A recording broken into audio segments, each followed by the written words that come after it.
அம்மா இன்னைக்கு என்ன ஸ்பெஷல்? வாங்க பார்க்கலாம். சுட சுட ஒயிட் ரைஸ்ப்பா.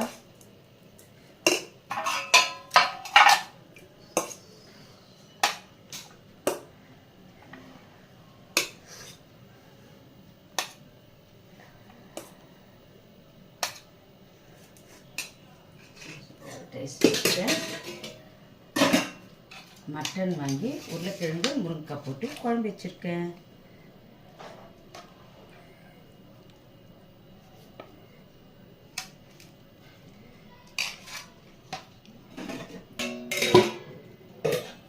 எறா வாங்கி தொக்கு பண்ணியிருக்கேன்ப்பா. எறா தொக்கு.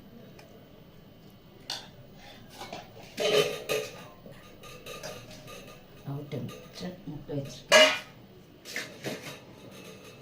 நெத்திலி வாங்கி வறுத்துருக்கேன். ஒயிட் ரைஸ், மட்டன், முருங்கைக்காய், உருளைக்கிழங்கு போட்டு குழம்பு வச்சுருக்கேன். முட்டை அவிச்சு வச்சுருக்கேன். நெத்திலி வறுத்து வச்சுருக்கேன். எறா தொக்கு பண்ணி வச்சுருக்கேன். வாங்க சாப்பிட்லாம்.